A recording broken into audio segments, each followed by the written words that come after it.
Hello and welcome to Chasing the Dream, a podcast where I talk to people who have a dream, a career dream, and are chasing it down, and someone who I think should have a light shown on them and help them promote what they're doing and what they're trying to do. And maybe if someone out there is listening, they will call my guest today and hire her to do some fashion styling for them. This woman I met several years ago working on Return to Amish Season 3. We encountered her and she saved me that day. So for that, I've been forever grateful. So my guest today is Rosy Muto. Welcome, Rosy. Great to see you again. Likewise. From the last we saw each other, yeah. Now I'm in a different city, different ambiance. Yeah, so let's catch up. You are a human dynamo, as I remember, who does a little bit of everything. You impress me so much. You're someone who's a go-getter. You've got so much drive, smart. You do so many things. I mean, gosh, let's list your accolades. I know you've been an actress. You've modeled, right? You're an entrepreneur. You've owned businesses and restaurants. You have your own fashion styling company. Correct. Right? Although like it now. Yeah, but you have a much cooler sweatshirt than I could pull off.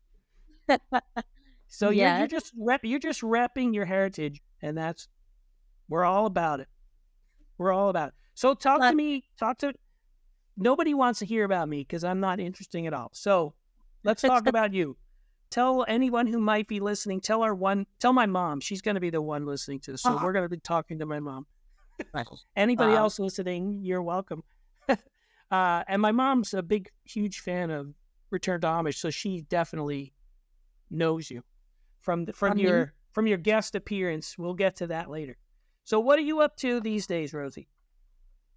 So things kind of went a little haywire in the production fields due to COVID.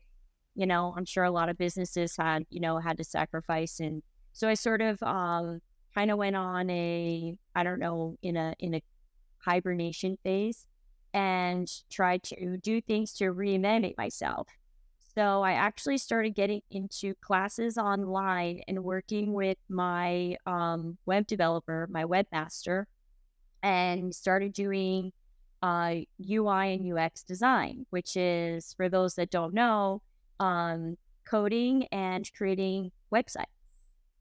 So I took the stylistic approach that I do for a person physically into a digital version of styling someone's, let's say, storefront online. So I kind of do so there's the user interface and the user experience. So I work with my webmaster and we're kind of the yin and the yang now.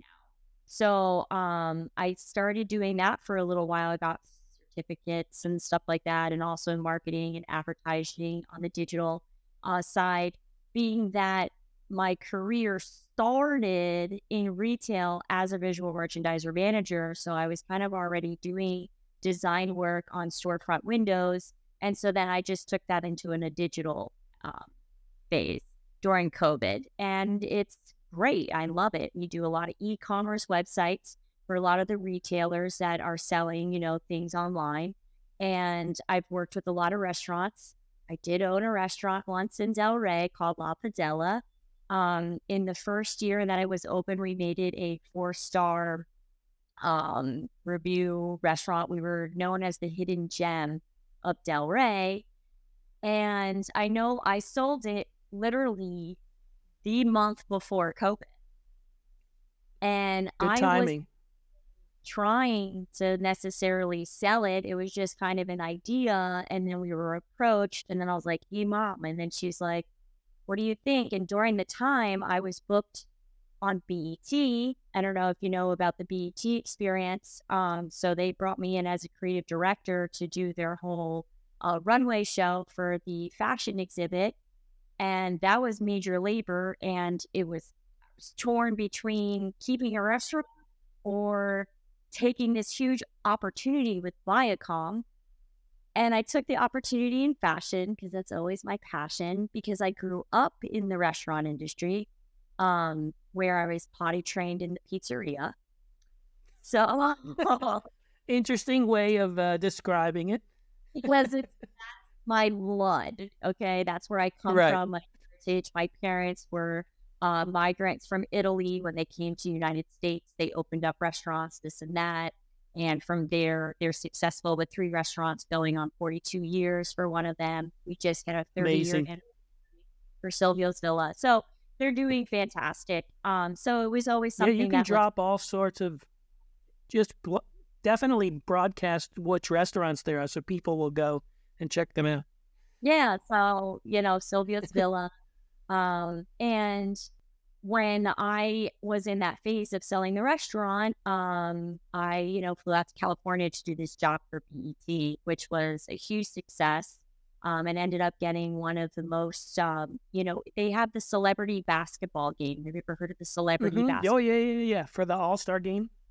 Right. So when they added on to the Fan Fest to the the fashion beauty assemble, what ended up happening is that ended up taking more impressions and had a bigger, I guess, impact than the celebrity basketball game. So Oh, hopefully okay. come back because of COVID. Obviously, you can't have millions of people together in one room, but that was probably one of the biggest events outside of Giorgio Armani in Milan. We can talk about that. Yeah, we can talk about that. I mean, we want to promote you. We want to get people to know who you are and why you can help them and like what your dreams are now. I mean, you're doing the web stuff, which, I'm sure they're probably very sleek websites knowing your styling the way I do. So I'm sure they look sharp. I'm embarrassed for you to look at my website because it's, hacky, done with templates. Need help. Yeah. Oh, Well, I definitely do. don't worry. Other thing about templates, just even for your side note, you can always, depending on certain code, you can customize templates too. People say no. There's just, and my PHP You just need to know. He's amazing. So, and I've worked with him for now 8 years. So I've always knew the, let's say, logic behind coding, and then like the language itself. It was something I killed it on my MySpace page back in the day, for those that know. MySpace, oh my God. Yeah. So anybody remember that? I mean, because my page was fabulous. And actually, true story, I did a MySpace tour before I moved to California. So here's some history, how it all kind of flourished and how I started kind of developing this dream then, which is now is like a different vision. But then after high school, I always knew I wanted to like stray away from my little hometown, West Milford. And I moved down south to Cherry Hill and lived in Cherry Hill, New Jersey for 2 years. I was working at Forever 21, quickly got promoted as a visual merchandiser manager. And then from there, they had me do not only the wardrobe, but then I was also in charge of all the accessories. So what is it? I'm a layman. I don't mean to interrupt, but I'm a layman. I imagine a visual merchandiser manager is a person who sets up the displays, the windows, the store itself, so the way it looks. Is that right? Yeah. Am I guessing right? You are 1000%. But actually, what's funny about how I got that job is they look at experience, right? So when I went in to drop a resume, like I said, I just moved to Cherry Hill. I didn't have a job yet. It was just kind of like all my experience was the restaurant. And when I went into a store like Forever 21, I thought maybe it's just an easier store since it's, not a luxurious Gucci, or I'm, kind of downplayed myself to just try to get in somewhere first. Mm-hmm. When I got into Forever 21, what was funny about it is there was a lady that was the corporate office, like making a visit to that particular store that week. And when I handed her my resume, she looked at it. She's like, pizzeria, pizzeria, Italian restaurant. And she goes, "What qualifies you as a visual?" And I said, "It's something I'm determined to do. And I know that I will prove you that I'm capable." So she said, "Okay, I have a 20-minute call. You take 20 mannequins, get them dressed, and then give me a display when I come back up." I literally got all the sales associates on the team on my side. You know me, I'm a team player. Oh, So I I do. We're going to talk about that. Yeah, so I was like, you, Sharon, give me this, give me that. Da, da, da, da, da. I put it all together. By the time Maribel came back, I was saying, "This is Jessica. She's going to Miami. Here's her POT. This is what her value is at. This is Monica. She's going to, so I literally got the You had job. backstories. You had backstories like that fast, like that? Oh, yeah. It was just like, she's going to Monaco. She's going overseas. She's going to British Columbia. She's going on a hike. She's going to the beach. This one's the ready to wear. Like, And you were how old? 19. How old were you? 19? Okay. So, all right. So listen, I'm cutting you off just because just listening to you tell a story is exactly like the kind of energy that I encountered when I first met you in LA back in the day. So like where does the confidence, because you are confident, where does that come from? Like, where do you think that comes from? You are a super confident person, which is why I don't think anyone can stop you once you set your mind to something. So where does that come from? My older self nowadays will say, after I see my parents and my mother, you meet my mother, she's a Scorpio fireball. So, and an Italian mother. So, I have to give credit to her. But my younger self, because at the time, you're like, oh, your parents, they just want to instill fear in you and things like that. I grew up with 3 brothers. I grew up very, outdoorsy. My oldest brother, he is super into, being outdoorsy, and my sister's not going to be a baby, so it's like, she's going to drink 10 beers, like she's going to be. And she's only 7, but she can do it. You know what I mean? It's going to be tough, so confidence came from, I was very much into, at an early stage before it became a thing, into the motivational speaking engagements and listening to those kind of things. And so at the time, our younger selves that didn't know how to use the internet, I kind of figured out how to use it. Like back in the day when there was AOL Messenger and like things like that, I knew how to hop on the internet and, Google certain things about, motivational stuff. And I just didn't want to live in fear. So the one thing that I learned from my mom was like, she was always afraid of everything when I was little. Like, don't go on the lake when it's ice. And not because it's going to break or going to fall through. She would put in our heads that if we fell and someone with the blade came over our fingers would get cut off. Gosh. So it's like what ridiculous Italian mom scenarios that, I was like, no. But she also didn't realize that telling us these kind of stories and things, I was always the one that was like, is it true? How would I know and try for myself? And we traveled a lot. So my mom had us on airplanes going back and forth to Italy all my life. So like, I think at such a young age, traveling, I always wanted to be responsible. I always pretended that I was by myself with my passport when I was like 8, to be cool. And go through, do it myself with the ticketing and, So I think the courage came from a lot of fear that was trying to be instilled. And now my older self that reflects back and looks at my mother, how strong and confident she is, I think I got a lot of that. And both my parents, I mean, they left Italy when they were 17, 18, just them two, to come to the, America and create this new life for themselves, being that the economy is hard to work. So just like anybody else. And they made it. That takes a lot of strength to do that. Yeah. So I'm sure, coming to a new place, they don't know the language. It's all, yeah. so So I'm sure a lot of that was instilled. yeah, you picked that up. Yeah, I remember meeting your dad. He had me nervous because he's a character, but a great guy, but Yeah, just definitely an imposing. He gives off that very energy, much still does. but all positive, positive. Oh, still does, still doing good. Still doing good. Yeah. After some cancer, I mean, my dad is a champ. Yeah, wow. And he's in good health these days. Oh, he's still making pizzas. All right.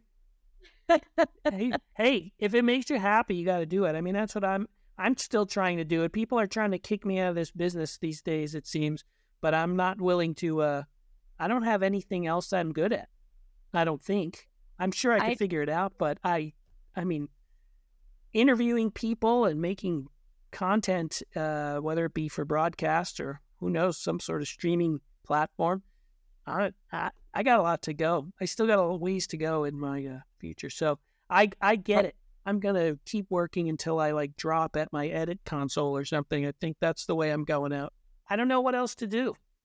I think what's fantastic. I mean, talking about confidence. Well, first of all, I'm on here with no makeup in a hoodie.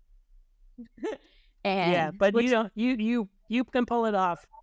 Please, you don't have to glope it on. It's okay to be natural. And especially that I'm in the fashion industry, I probably should be the first to be all dolled up and ready to go, but I'm clearly not because it's okay.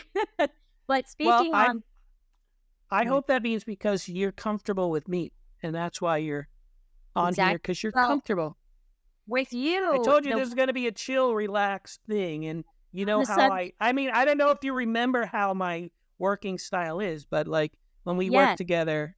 That's what I wanted to bring up. So I'm the behind the scenes.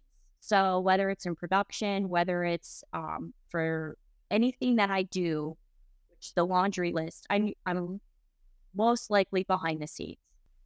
When you guys had come to that show, Cynthia Rowley, for me, I didn't know about a TV show. I was there to produce and direct the Cynthia Rowley show. So hold on, let's set the scene for anybody who might be listening who doesn't know what we're talking about. So I was the co-executive producer of Return to Amish for 5 seasons. In season 3, oh, thank you. My mom is very happy about that. I was also the showrunner of the very first season of Breaking Amish when the original cast was in New York. So that's where I got started, and then they brought me back. So season 3, I had been brought back in season 2 because the show was kind of gone off the rails. So season 3, we were getting back to what we do. And Kate, our cast member Kate, was in fashion school. She was legitimately in fashion school. And she did get on. Cynthia Rowley actually called the production company and volunteered a spot for her to get some credits for school. So it was legit, but she got it because of the show, and Cynthia Rowley knew she was going to get some advertising for 11 episodes or 10 episodes, whatever it was. so Kate was sent to LA to oversee a fashion show and help get set up.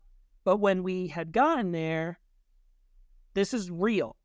This is the part of the reality show that's real. Everybody doesn't believe it. We got there and Kate was supposed to set up Cynthia Rowley's stuff, but it didn't arrive, and it wasn't going to arrive till the following day.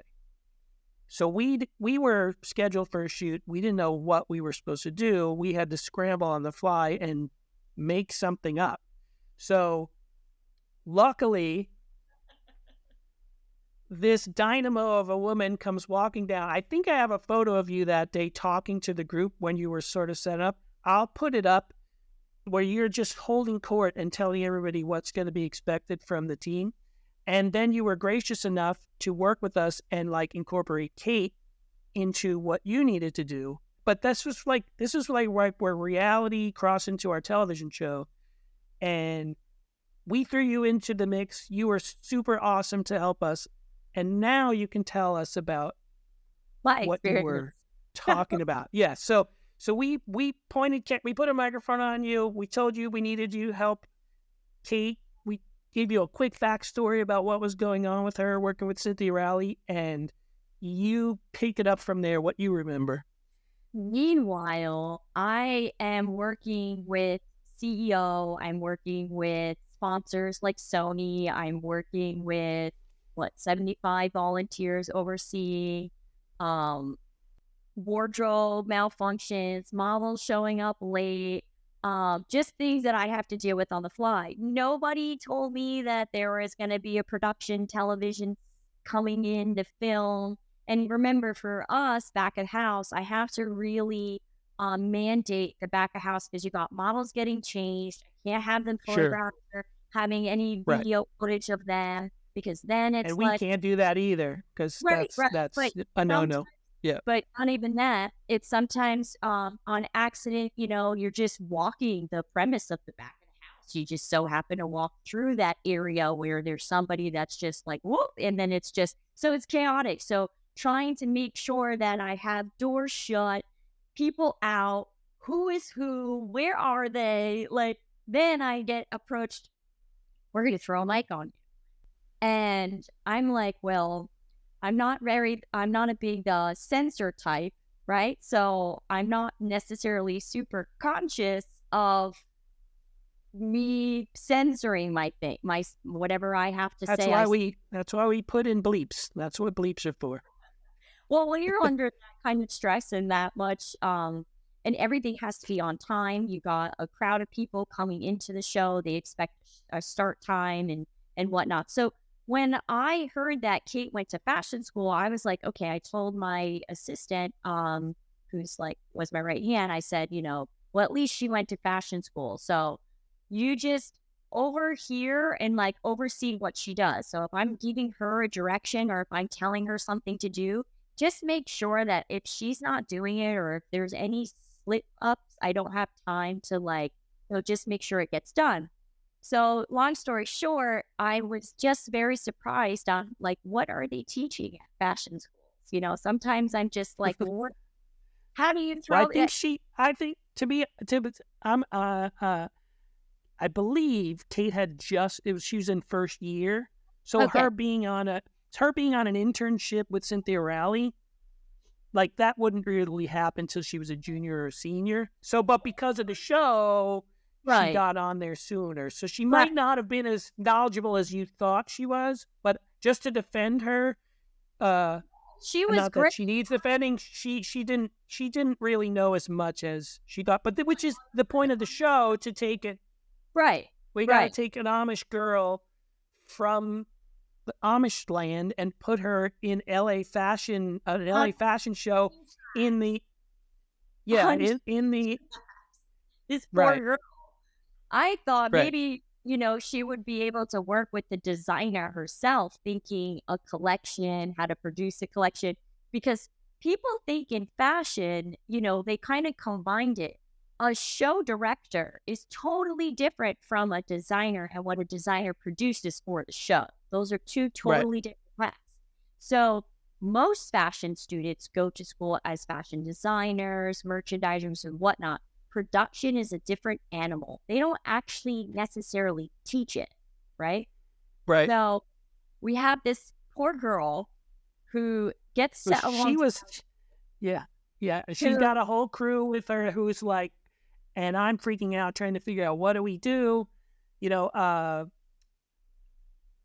was I'm blanking on the name of the guy who was running that fashion show, but he's the one who invited us to be there and it was helping us that day, and he's like, well, Rosy can help you. Of course, because Rosy does it all. No, but listen, the experience was super cool. The only thing that I felt, and so for the audience to have a better understanding, is I'm very fast paced. I position people closest to me because I've already had scouted them out. I've already worked with them. They already know my flow. They already kind of know how to get things done. Now, why am I hired to do these things? It's because people know that there's always some sort of shit show that goes on a production on the back end. And they always know that there's a lot of pressure. And for me, I'm an improver. I work on the fly, on the spot. So I have a job, though, to handle. I'm passionate about what I do. If someone is going to hire me, my priority is that client. I have to do everything I can to make sure that that client is satisfied and fulfilled. Meanwhile, there's other things that are going on besides, the Kate situation where, okay, like we said, not as this is a real fashion show. We were supposed to work with Cynthia Rowley's people who weren't showing up till the day of the show. So, but we were there, we had to shoot something. So we did invade your space and tried to stay out of the way. And we just kind of pushed Kate into the rest of the crowd and let you find her, and like you invited her to help assist you. Exactly. That was on you. We didn't ask you to do that. You offered that up, but we were like, oh, this is amazing. No, this is for our sake and the reality show. That was real that was completely real because we were making that up as we went along. This wasn't like something we called you a couple days before and we're like, I need you to talk to Kate like this. So like people never understand, like sometimes the reality shows are scripted. Our show is not. We put them in a situation like we're going to take her to LA and see how she reacts and see how she does. But everything else that happened is real.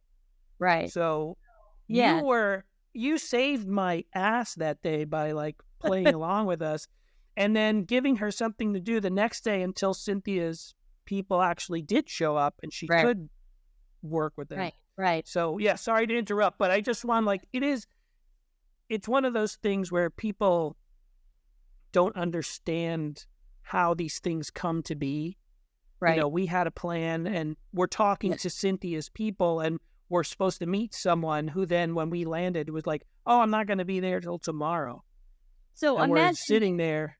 For all of your audience, here's another way to slay it, okay? Because sometimes people don't understand, the miscommunication on how, it ended up. Imagine we throw you into a kitchen at a restaurant and all of a sudden you're the chef. And you're working as a sous chef and this sous chef, you're the sous chef and the chef is telling you all of the things that you need to do on the menu that assist the chef, and you have 1,500 people in the restaurant waiting. So you're just kind of like, how do you study the menu? You don't even know what's on the menu. So you're just like making the roast manga. Right. What? So that's kind of where creation was. And Kate had no idea what she was walking into. No. And I think though, so some of the adversity from that and like and this is back to dreams and working hard towards your dreams. You can't get offended. You can't desensitize yourself in situations like this. Sometimes if you get put in the ring of fire and you feel the heat, you need to take that moment and embrace it and say, okay, is this really what I want to do? Or secondly, okay, this was just a taste of of something difficult. How do I now replan myself and make that comeback? I'm the type of person that has always lived off the comebacks. Like you mentioned before, people don't want to see you succeed in this industry and this and that and taking you out, but this is all you know. I have the same situation, just in a different field. I have a lot of people that have been envious. I've had a lot of people that, say, oh, well, your prices are too high. Well, I mean, your experience is what you get out of this. You don't have to tell me what to do or worry about something getting done. You give me a list of work and it's going to get executed, if not better than what you anticipated, just because of the experience that I've had. So you're not paying for a service that is just, okay, here's your hourly, hopefully you get it done, and then you're stressing. No, you're paying for hospitality, you're paying for quality, you're paying for organization. I mean, there's so many multiple attitudes that, I bring to the table that nobody can do it like I do, right? That's the thing about you being you and me being me, and each and every single one of us being who we are. We have to see our assets. So if working with Rosy Muto, you're going to be on the hot iron press, then okay, like this is what I can expect. Nothing to be downgraded, nothing to, have something bad to say. If I know working with Silva, it's going to set, he's going to put me on the spot and ask me challenging questions, then those are moments that people get to embrace our authenticity. So they really get to see Right. how you work and who you are. And I think the value of authenticity nowadays is more important than any dollar amount. So I always feel like people underestimate, the quality that you get. So like Gucci isn't cheap. So how do you expect something Gucci if you don't want to pay for it? So Right. in this industry too, I think what has changed my vision, which we'll get to my now future Yeah. dream, being that I was a celebrity stylist, I don't think we mentioned that. When I moved to LA, We got to talk about it. Yep. yeah, I moved to LA when I was living in Cherry Hill. So from Cherry Hill, I was the merchandiser at Forever 21. Then I had a recruiter come and take me to do Armani exchange.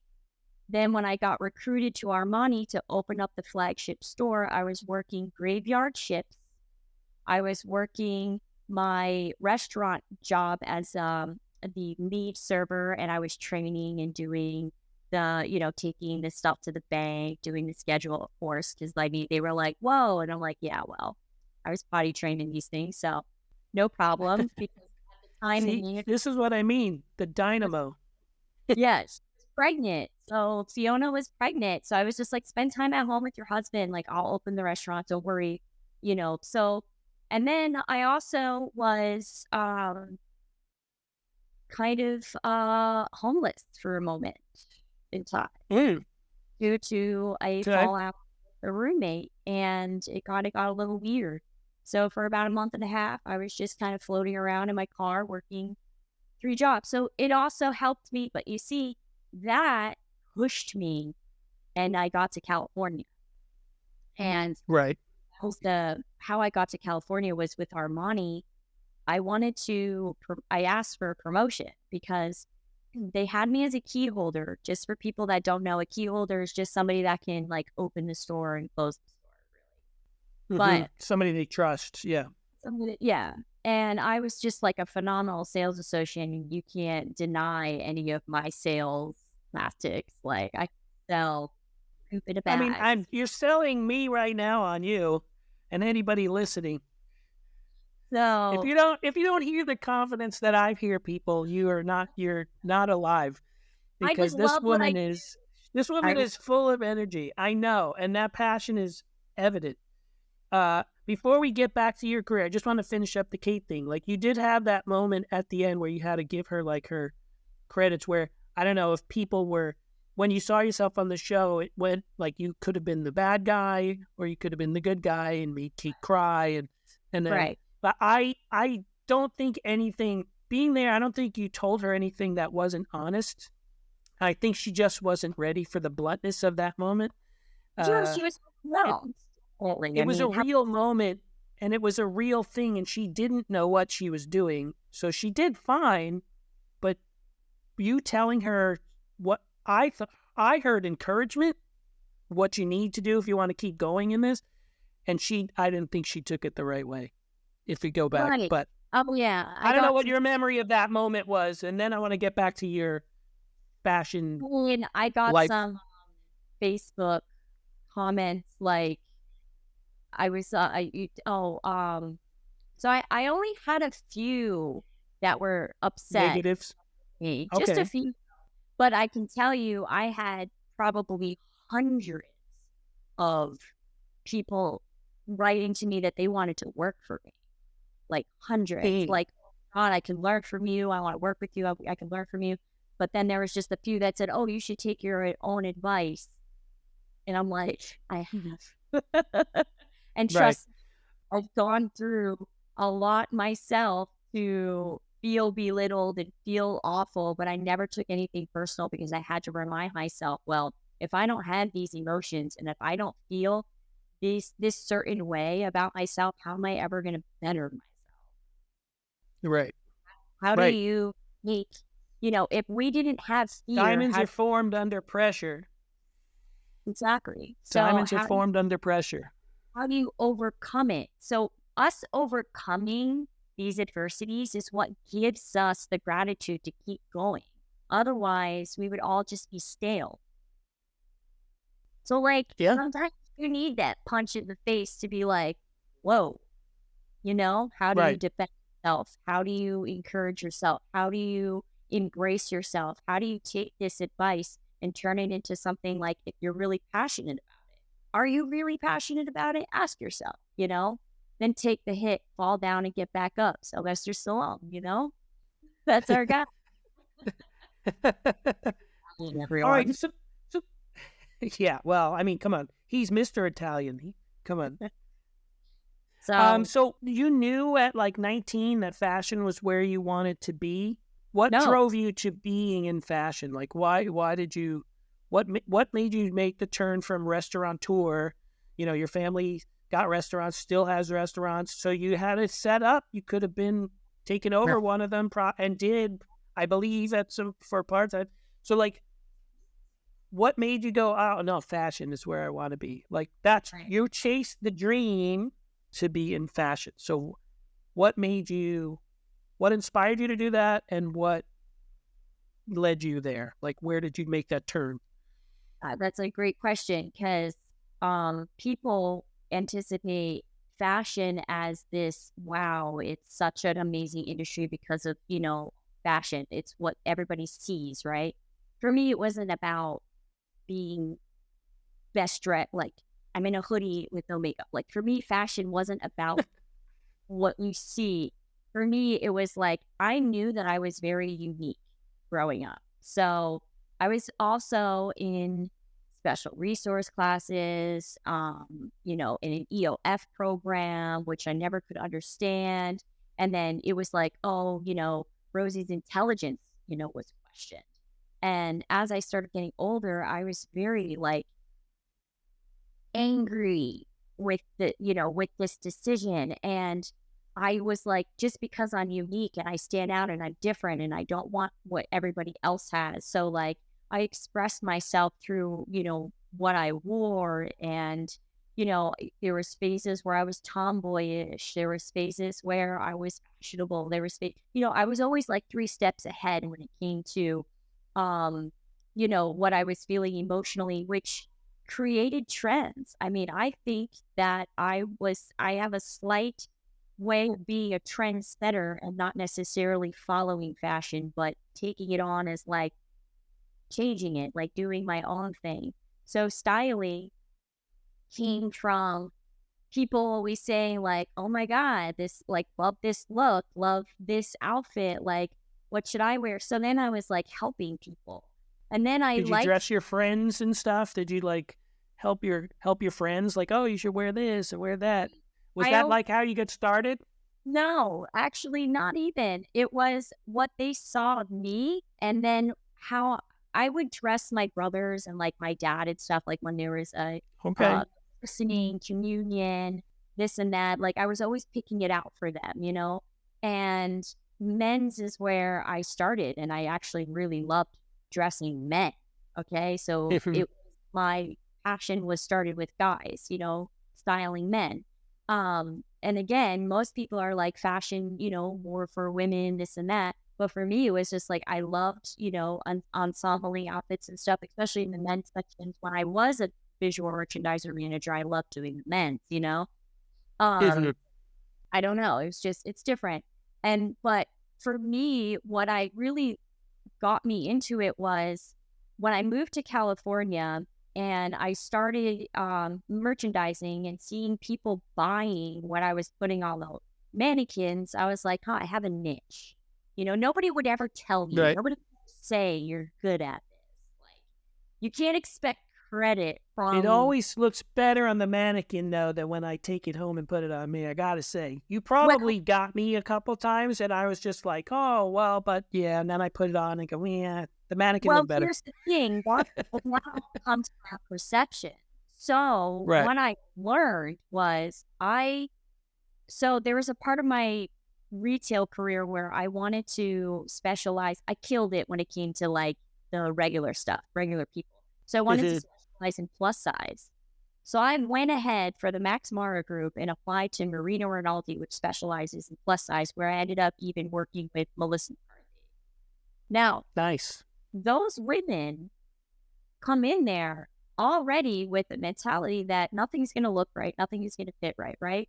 So, what you learn on how to work with people is changing their perception of themselves.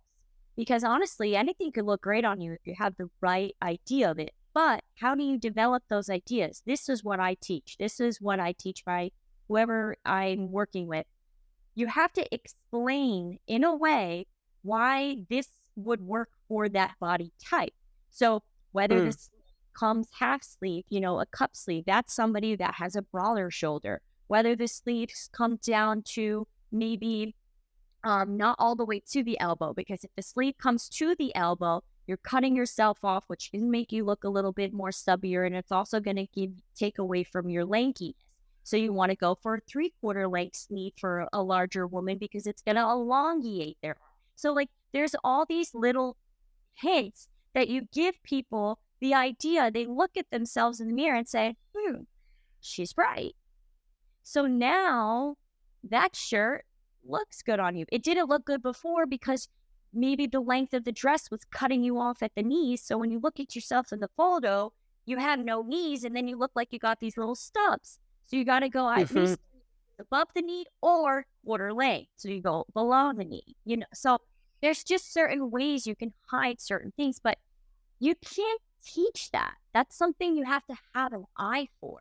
And that's back That's to what I was gonna say. Like, did you learn that just by experience, or did you didn't go to school for that, or did you, you just learned by doing and trying, right?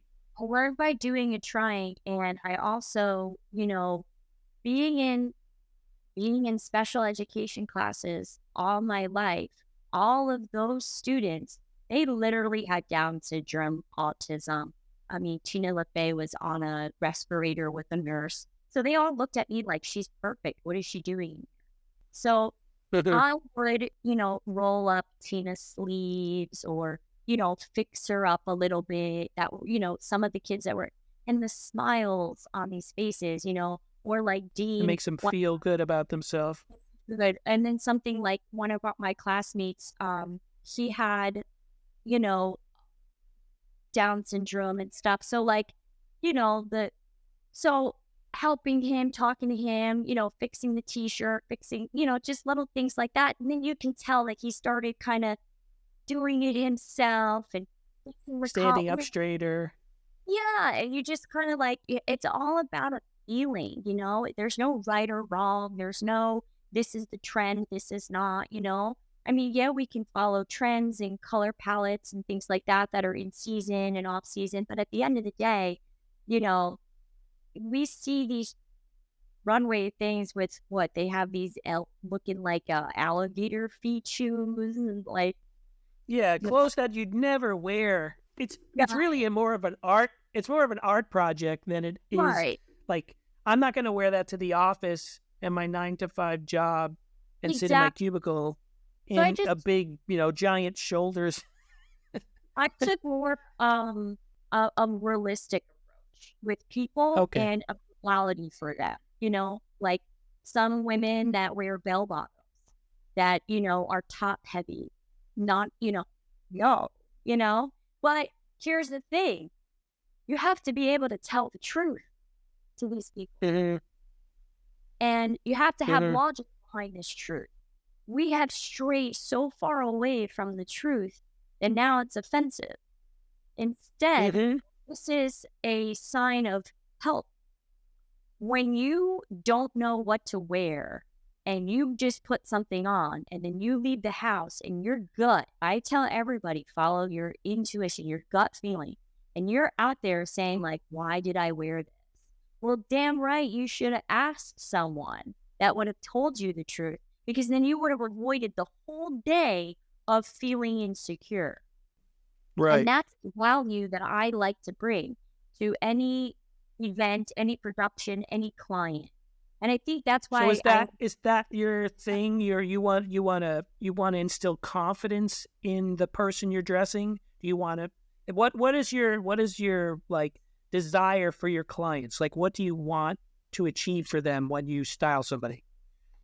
well, what I have achieved is I still am in contact with anyone that I've styled, and the testimonies from them, because I can't say what I want. It's what they say about me is my ultimate goal, right? What people Right. say Yeah. about me is success to me. So Right. what I Same read, for what, same in my industry.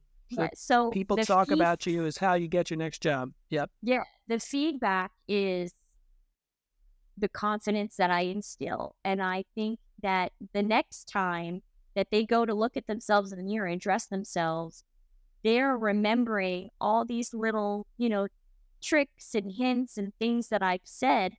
So when they dress themselves, they're like, look at my outfit now, look at this now, look at me now. Put that in my head. I remember this, I remember that. So for me, that's like my ultimate goal is, remember these things for the next time so that this way you don't have to call me and pay me. You could just, Right. Although you can, feel free to do it. I don't mind if you call me and pay me. but So I, wait, let me just give a list of some of the people that I see in one of those articles I've pulled up about you that you work with. So you've styled people like 50 Cent, Miley Cyrus, Dr. Dre. Who are some of your other things? Let's brag a little bit about yourself. Let's who have you worked with? The people will be like, oh, Melissa McCarthy, Brooke Burke, Miley Cyrus. It's funny when I get asked this, it's like these things just don't come to my mind. they go away. They zoom out of your head. People are people. Like I had the pleasure working with these people because, the 50 Cent thing, for example. When I was called to do that show, it was for the movie cover, the movie poster. Gun, when he did the Gun movie with Val Kilmer. So, Yes. there wasn't, much styling to it. So styling celebrities was probably the easiest accomplishment and goal. Okay. Everyone gives you everything for free. So it's like, it wasn't hard. Okay. My probably most favorable clients were the ones that were breaking into the career. Okay. The ones that need the consulting, the beginners. Okay. And that goes, I have a whole list of people that were like startups, if you will. That to me was way more of an accolade than working with Miley Cyrus at the Feed House, or to be honest with you, you know?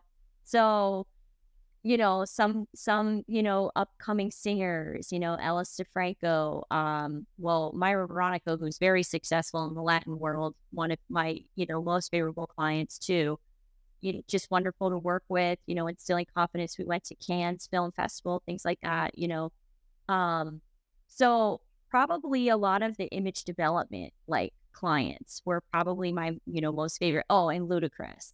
Ludacris was probably like, yeah. And Ludacris. Let me just throw Ludacris in there. Oh yeah. No, wait. Let me just drop his name. He was cool. He was so cool. His whole camp was cool. It was for a music video that they were doing on the yacht, and they came into the store at Armani on Sunset Plaza, and I was able to it was a great day. But you just hooked them up. They were all in Armani in that video. If I was to look up that video, not he was. all. Yeah. Okay. We trust him, and then he bought wardrobe for just himself too. So it was like a $10,000 day. Yeah, it was great. But then, like I said, all of the upcomers, like those were probably my Kathleen, Ellie. Like I have so many more memories that come. Like this to me, working with them, than the celebrities, to be honest with you. Like Brooke Burke, I Right. remember that for Ladies Home Journal cover. I mean, it was like workout gear, but because I guess it was, Brooke Burke, it just, the production was like 16 hours, and it was just like a very long day of just, Yeah. so, but like There's a working lot with of cooks in the kitchen, so to speak, when no, there's a no, celebrity on set. Oh yeah, and it takes so many people have to decide instead craft of services, who can eat at this yeah, one, who can eat at that one. Like, I think yeah, it's crazy. I think I grabbed a grape from like The her wrong table, table. Oh no. and I'm like, do I need to put the grape back? Or can I, like, now that I have it in my hand, should I just eat it? and well, and I'm so not used to like that at all, Yeah. So I love being a creative director. I love being an image consultant. I love giving advice, motivation, instilling confidence. I think more of us, could use that, in our world. I want to start a collection, a motivational apparel collection. I just got the trademarks back from.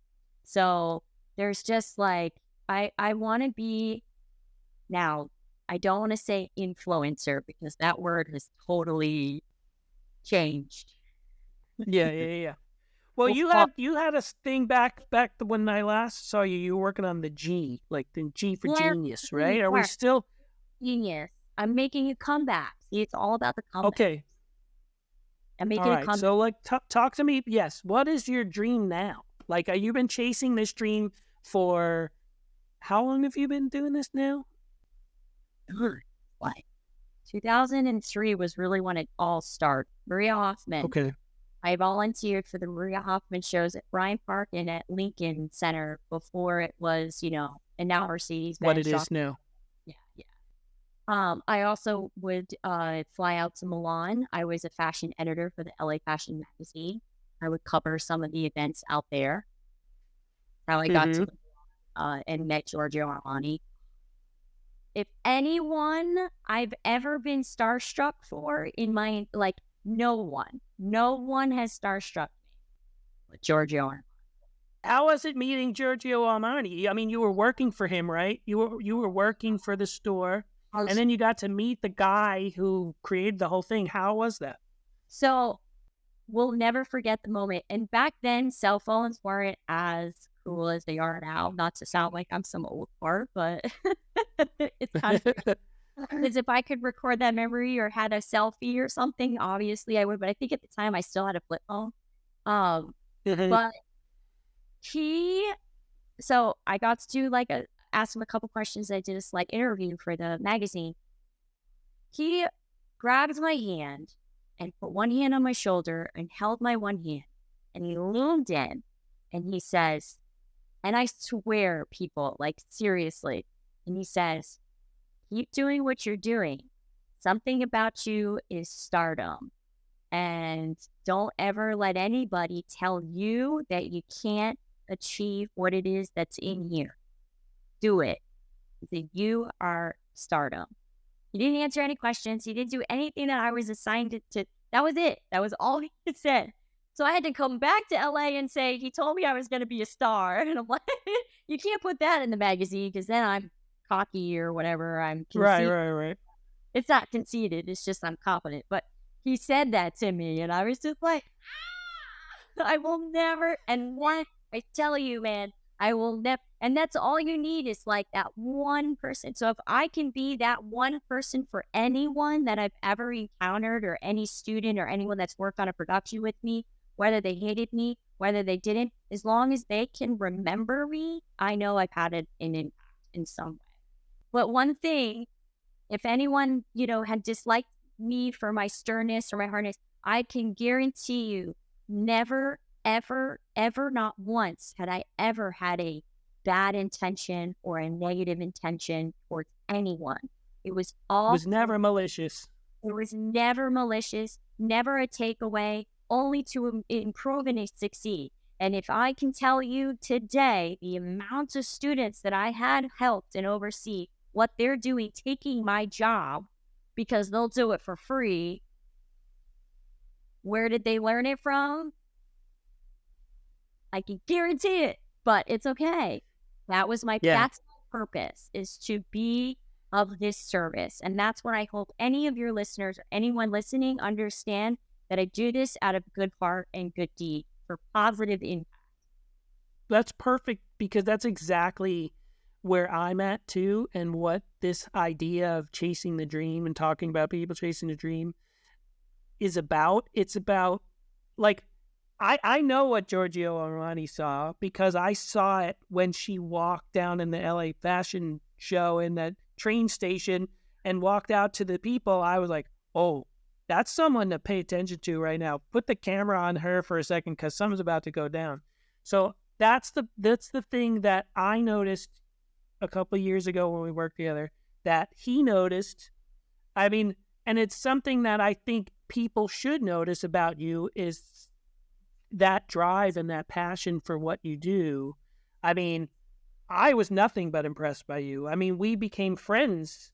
Yes. This is years after the show. We literally became friends because you inspired me, and I was like, oh, that's a person I want to hang around with, because that person is going to go somewhere and she's not going to let me fall behind. I'm going to get swept up in her breeze as she's flying by, and the backdraft is going to pull me along with her. Like this, you're someone who definitely like is driven, and it's one of my favorite things about you. I appreciate it. You're somebody who is super impressive. You're a super impressive human being. And I'm rooting for you all the time. I love always hearing about what you do. And I appreciate when you send me things to, like, what do you think of this? Like, that you look to me as someone for advice when I am like, what do I know? What do I know about fashion? But I just, but you send me stuff all the time, and I love it. I love it. You got to be humble in today's world. And listen, anybody can give you advice, and anybody can help you, whether it's good or bad, or whether you think, oh, this person is derogatory towards me, or this person doesn't want to see me win. Okay, utilize that. Embrace that. This is how you got to carve it out, Right. and in order to do that, you got to kind of take the risk yourself and put yourself out there. There's so many people that would rather see me drown than see me make it. Like, of course, it's just, that's what, why things also took a standstill for me. I mean, I had a swim week, just like literally sweep my connections, like, and bye. And it was just like, okay, I mean, what are you going to do? Right. Put myself in that position, and they just, people take, and they will, and they're going to take you until you're so dried out that you quit. And then what? I can't be that person, because I'm going to exist in the world, because I know that I have a purpose, and there's a place for me, and there's a place for you, and there's a place for everybody. There's so much space for us to utilize each other and see us as assets, and say, I can benefit from that attitude. So, it's just being able to do things like this and speak out about ourselves. And one of my big dreams is, obviously We Hold the G is going to definitely be making a comeback. I think that motivational apparel line has legs to stand on, because it's not just wardrobe.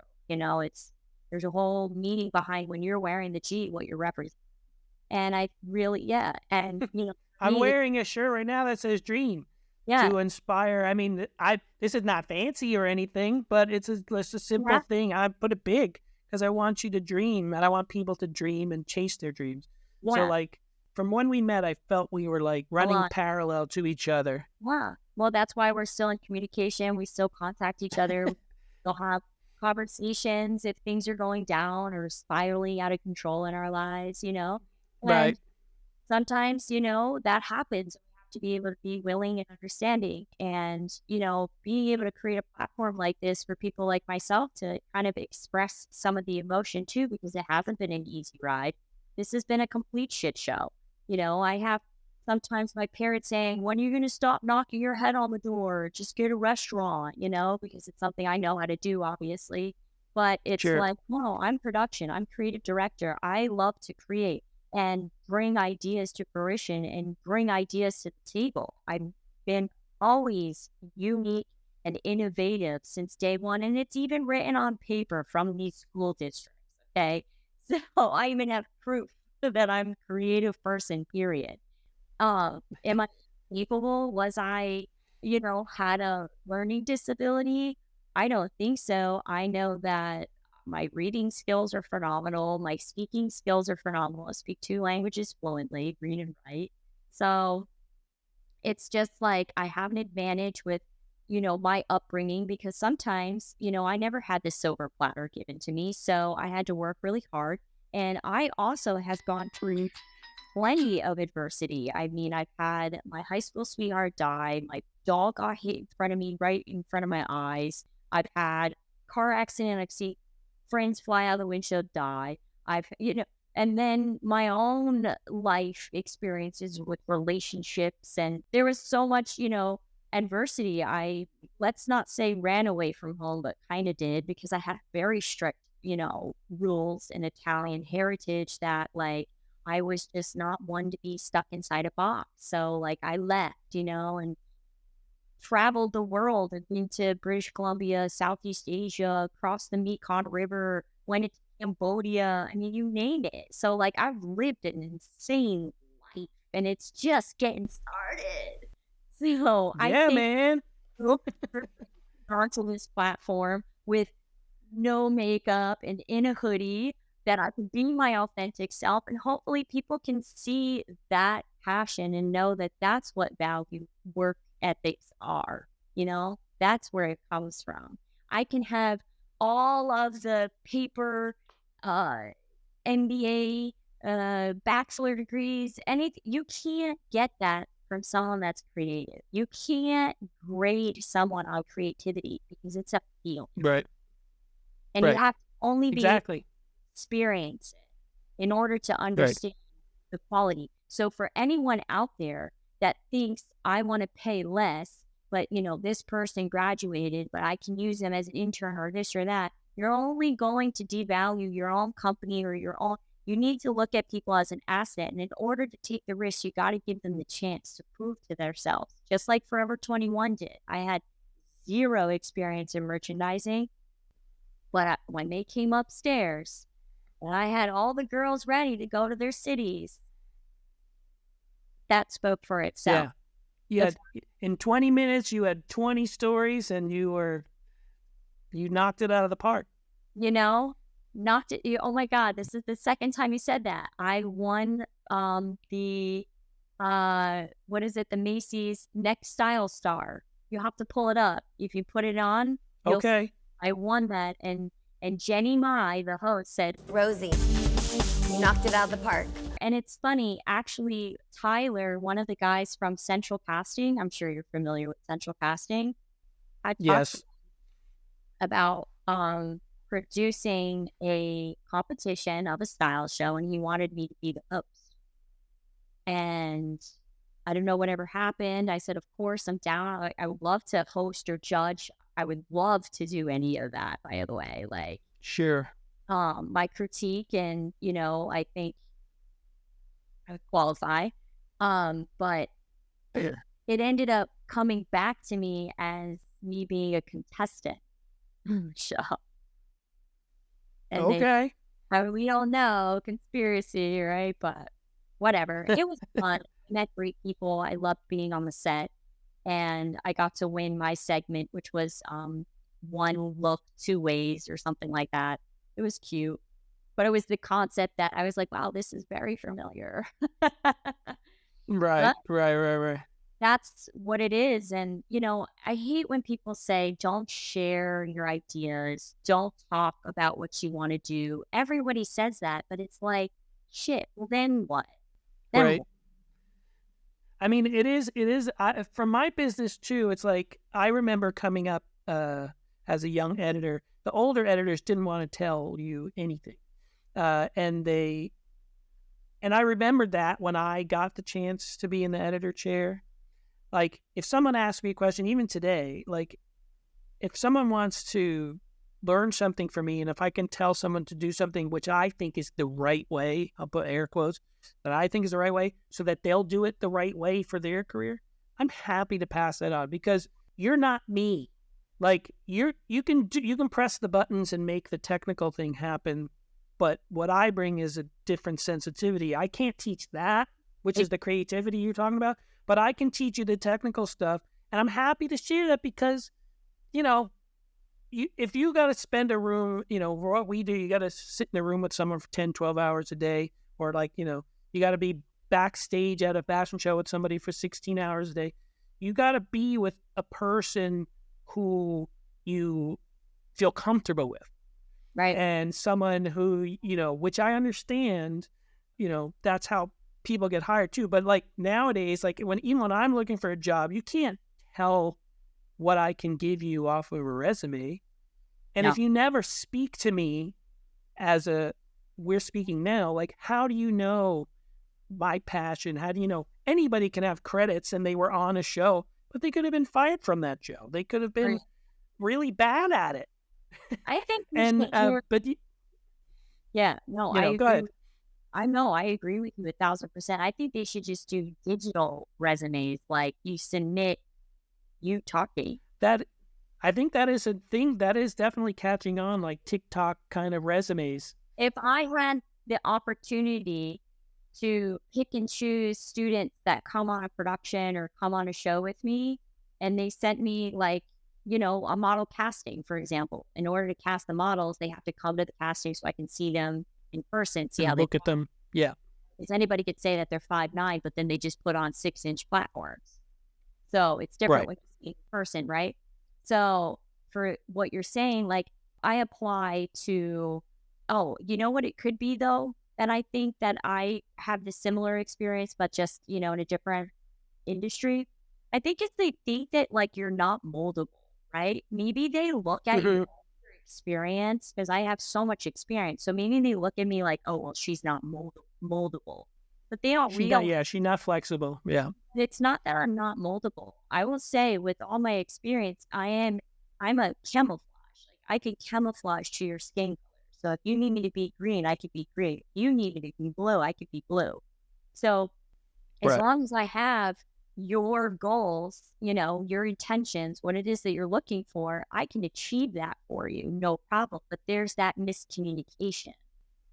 Yeah. They think you're gonna want to do it your way and get away from their way. But I've never. I think I get a lot of that in what I do as well, because they go, well, this guy's got a lot of experience, but he might not want to work for this rate, or he might, he's been a producer and now I have to have him as an editor.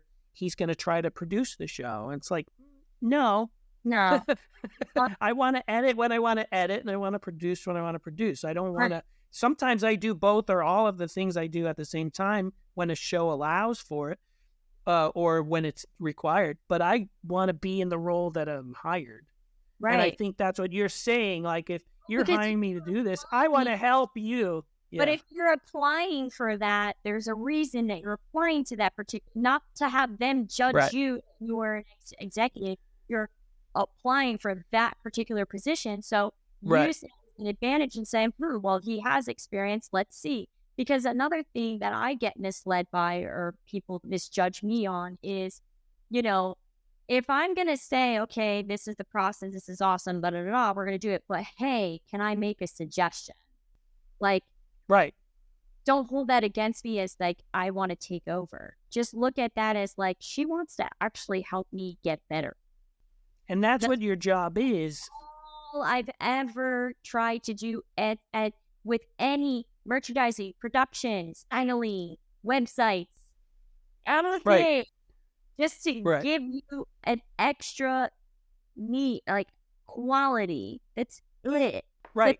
Which is it. What we're doing right now. I'm trying to give you a little extra lift and attention so people see how awesome you are. But that's the thing. When you're in a team sport like that, I mean, fashion is a team sport, production, TV, film productions, it's a team sport. That one person can't do it.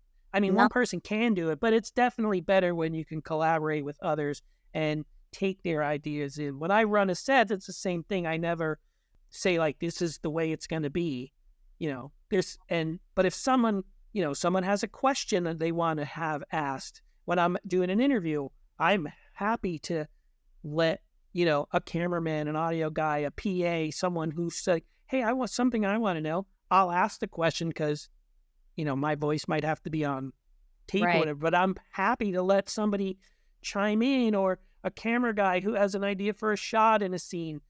Yeah, please. Well, let's make this better. We all want to make a great whatever it is. You want to have a great fashion show. You want to make a great window display in a store. I want to make a great TV show. I don't have all the best ideas. I never claim to.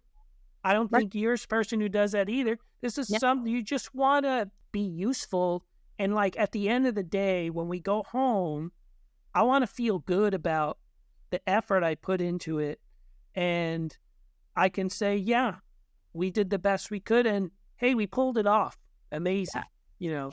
I mean, which I think you're what you do. It's like, it's a little more intense, like backstage, like we were at LA Fashion Week that time.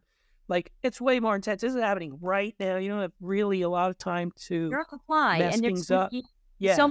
So many flaws come to, somebody's shoe breaks. They're supposed to walk down. I think somebody didn't have the right shoes that show. And they had to like switch things at the moment. Like, you take her shoes off, but that's somebody comes back and has to give someone else their shoes and get back on there, right?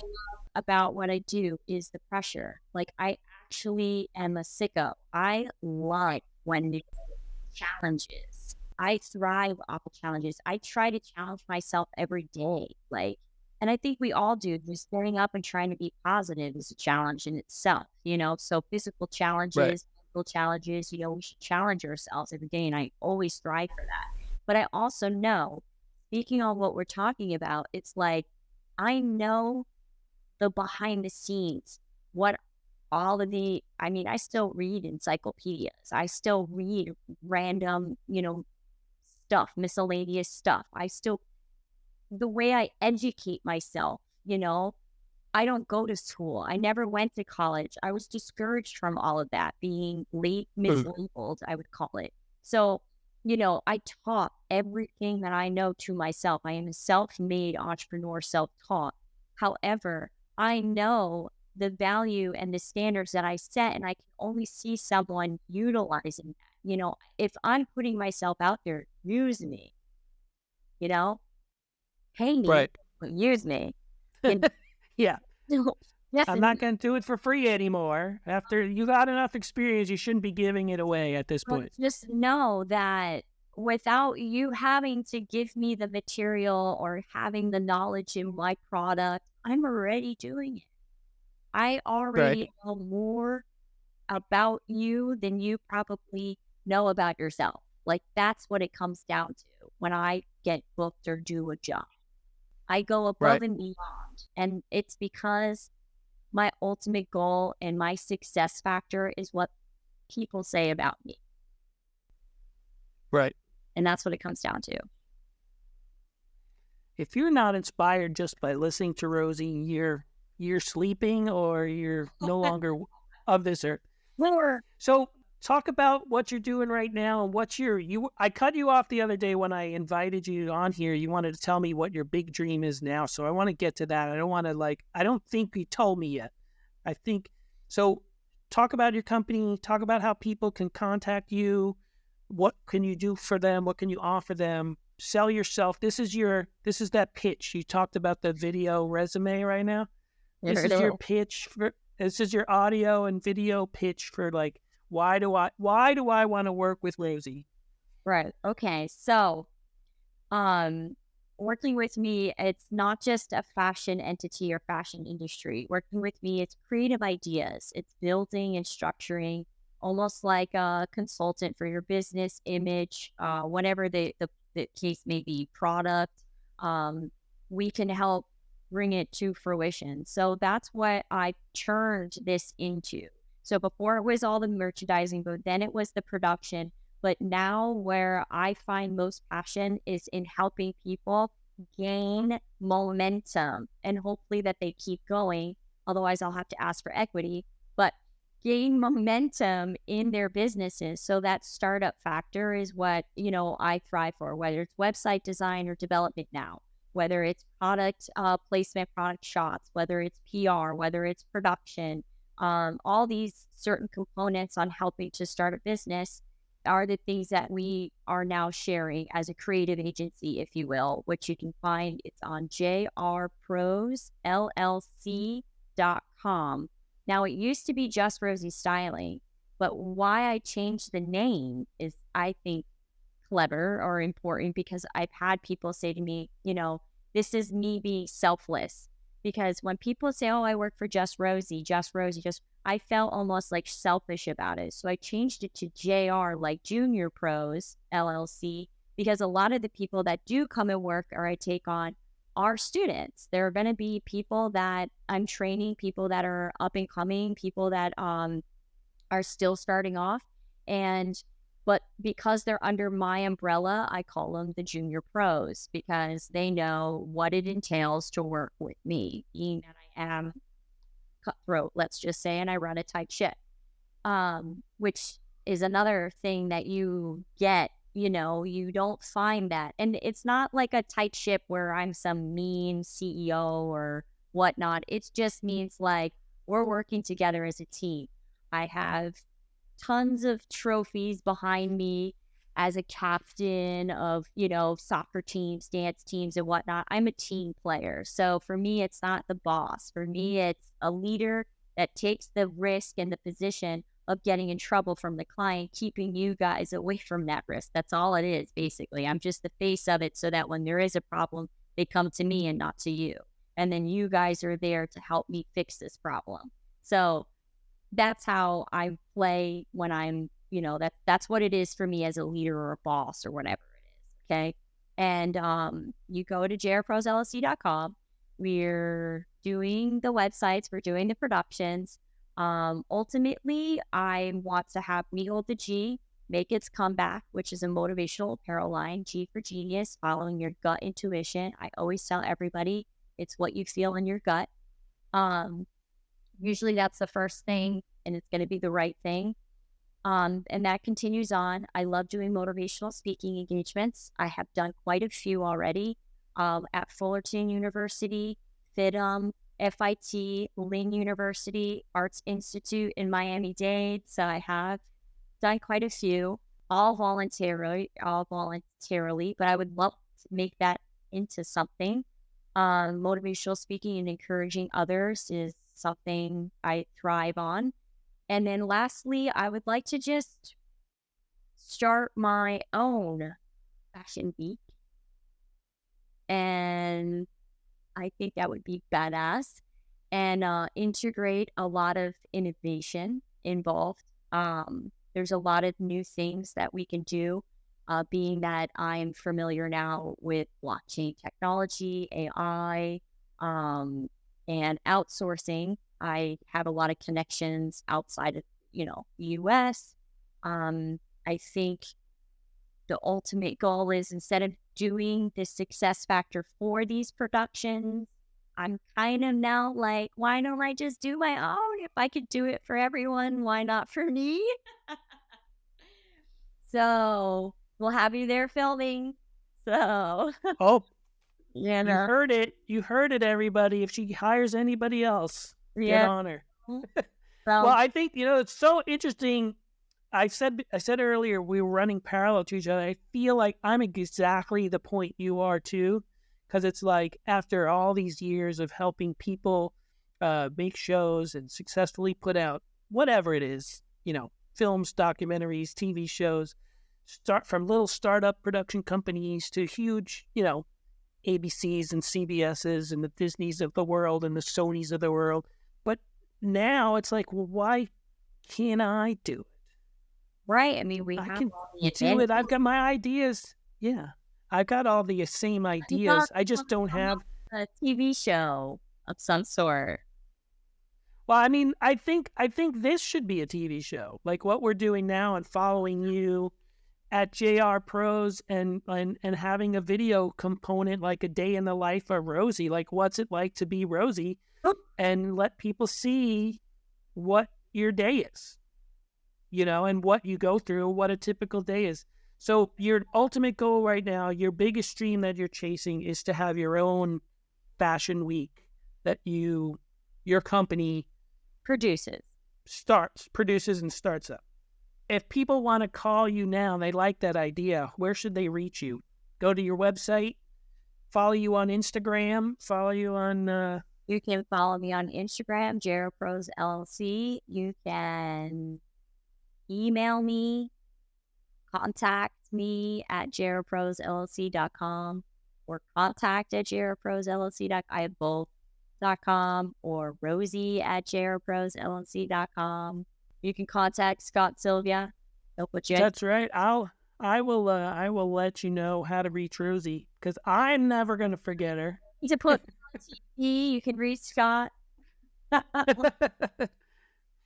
Yeah. So, by the way, I got an approach to do stuff, but I told you I'm not one to be in front of the camera, like doing, when you put the mic on me, remember I was like, oh God, here we go. Yeah, but the camera loves you. You're fine. You are, if you can get up in front of a room and speak in front of people and speak at a college in front of a bunch of people and motivate them, have a microphone on. Real quick, because I know we're trying to wrap this up, but last thing, when I moved to Pennsylvania, to Cherry Hill, I took a public speaking class. I paid for it, just one public speaking class in a community college to break the ice. That's where I think, to break the ice. That's where it started. Used it for I used college for the things that I needed to benefit. I didn't do college or anything like that. Again, I wasn't eligible. Technically, I wasn't eligible to go to a 4-year school. I wasn't allowed. And another thing about ultimate dream goals and stuff, I would love to have my own, let's say, app of some sort. My own app. And what would the app do? What would the app be offering me? Well, you got to tell me what it is. Sell me on it. See, I don't want to talk too much about it because I already have a prototype. I'm just waiting for... Oh, okay. Yeah. Well, that's fine. We don't have to talk about it, but you dropped that thing. That's like an ultimate tease. Well, if you want to find out about Rosy's app, go to her website. Come to life, and I just don't want any bad voodoo, but I'm putting it out there also, right? That's the thing. It's such a twisted, two-edged sword. They say don't talk about it, but in order to manifest it, you have to talk about it. So it's like, what am I supposed to do? Yeah, I've had similar things too, where like you tell people ideas, and this is what has me gun shy and probably is holding me back in myself right now, because it's been done to me, where you've got ideas and you tell someone about it, and they're in a position where they can get it executed, and you're just telling them, hoping they'll help you. Let me see. And instead of helping you, they take the idea. Yeah. They take the idea, and then you're sitting in your bed watching the network that you both work for, and then up comes the thing you had a discussion about in the room, like verbatim, even the shot styles, even the whole setting, and you're just like, you know what? I'm never telling anyone anything ever. Well, because if I do, they're going to steal it. No one can do it better than you can. Well, that's very nice. No one can do it better than you, because it's well, they can't do it the way I do it. They can. I'm not going to say someone probably could do it better than me, but they're not going to do it the way I do it, or give the like you, much like yourself, give the emotion and the passion about it. Like when I get hired for a show, it immediately becomes we.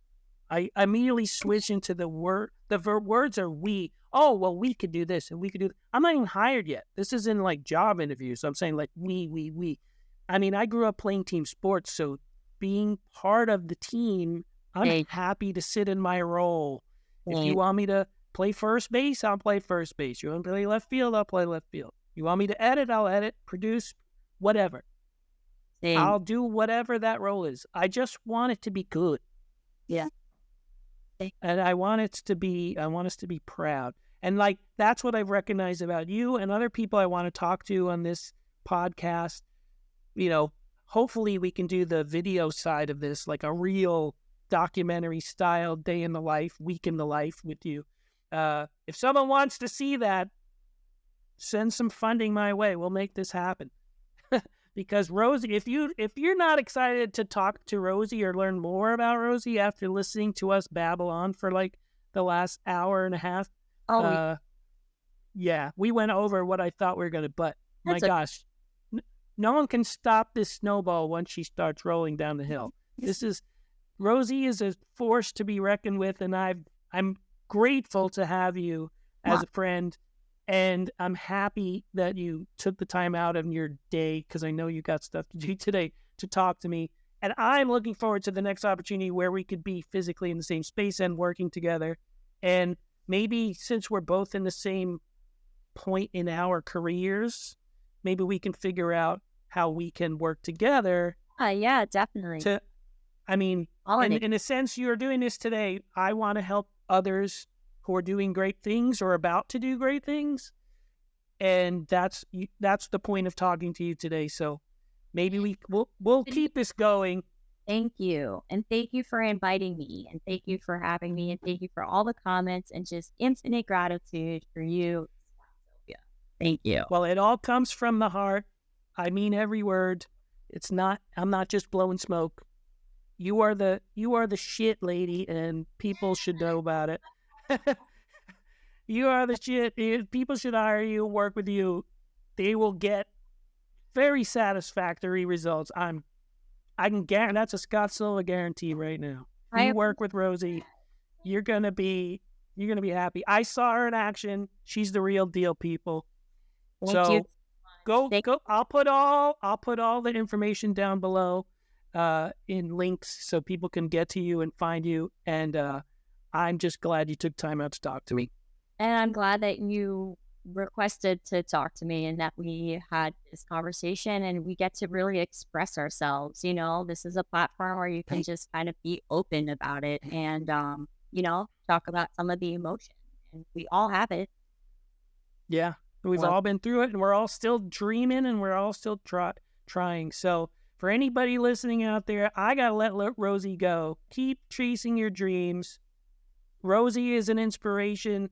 Follow her on all the social platforms. Go to her website, email her, and hire this lady. She's a dynamo. You're gonna be happy you did.